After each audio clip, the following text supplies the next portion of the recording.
শুভ সকাল। আমন্ত্রণ জানাচ্ছি সংবাদ পর্যালোচনা ভিত্তিক RTVর নিয়মিত আয়োজন আজ পত্রিকায়। সঙ্গে আছি ফারজানা তানি। এই অনুষ্ঠানের মাধ্যমে আমরা দেশের উল্লেখযোগ্য জাতীয় দৈনিকের অন্যতম শিরোনামগুলো আপনাদের জানানোর চেষ্টা করি। একই সাথে খবরের পেছনের খবর এবং সেই খবরগুলো নিয়ে বিশ্লেষণ শুনি। সংবাদ বিশ্লেষণ আজকে আমাদের সাথে যুক্ত আছেন সিনিয়র সাংবাদিক সাখাওয়াত হোসেন বাদশা। জনাব সাখাওয়াত হোসেন বাদশা, শুরুতেই আপনাকে স্বাগত জানাচ্ছি আমাদের আজকের অনুষ্ঠানে। ধন্যবাদ। দর্শক, আমাদের এই অনুষ্ঠানটি ফেসবুকে ও ইউটিউবে সরাসরি সম্প্রচার হচ্ছে। আলোচনা যাওয়ার আগে দেশের প্রধান জাতীয় দৈনিকের শিরোনামগুলো একবার দেখে নিচ্ছি। আমার হাতে শুরুতেই রয়েছে দৈনিক আমার দেশ। ডাক্তার শফিকের কথিত পোস্টে তোলপাড়, পরিকল্পিত ষড়যন্ত্রে অ্যাকাউন্টটি হ্যাক হয়েছে বলছে জামায়াত। হ্যাক করার ক্ষেত্রে বঙ্গভবন কর্মকর্তার সরকারি ইমেইল ব্যবহার, আইডি হ্যাকের দাবির যৌক্তিকতা নিয়ে প্রশ্ন বিএনপির, ছাত্রদলের বিক্ষোভ মিছিল ও সমাবেশ। রয়েছে বাংলাদেশের সমর্থনে ভারতের বিরুদ্ধে ম্যাচ বয়কটের সিদ্ধান্ত পাকিস্তানের, নির্বাচনের আগে সাইবার হামলার উচ্চ ঝুঁকি, কতটা প্রস্তুত সরকার। দৈনিক যুগান্তর থেকে দেখে নেব সচেতনতা বাড়ানো তাগিদ বিশেষজ্ঞদের, গণভোটে কেন এত বিতর্ক। জামায়াত আমিরের নামে পোস্ট নিয়ে তোলপাড়, আমিরের অ্যাকাউন্ট হ্যাক পরিকল্পিত ষড়যন্ত্র বলছেন এহসানুল মাহবুব জুবায়ের। হঠাৎ করে হ্যাকের দাবি তোলা হয়েছে বলছেন মাহদি আমিন। ঢাবি ও জবিতে ছাত্রদলের বিক্ষোভ।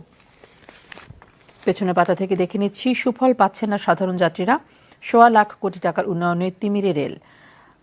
১৬ বছরের লোকসান ৩২,০০০ কোটি টাকা। ৩ বিষয়ে গুরুত্ব দিলে এই বছরে ৩,০০০ কোটি টাকা অতিরিক্ত আয় সম্ভব।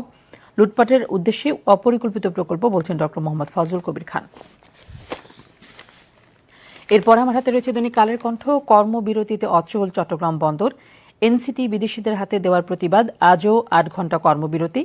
বন্দর এলাকায় সভা সমাবেশ নিষেধাজ্ঞা। বিদ্রোহীতে কঠোর বিএনপি, তারেক রহমান খুলনা ও যশোর যাচ্ছেন আজ। বলা হচ্ছে ডেডলাইন ৫ ফেব্রুয়ারি। এরপরেও কোনো বিদ্রোহী থাকলে চিরতরে নিষিদ্ধ। অনেকেই তারেক রহমানের ফোনের অপেক্ষায়। দলীয় প্রধান কাউকে ফোন করার মতো অবস্থায় নেই বলছেন রিজভী।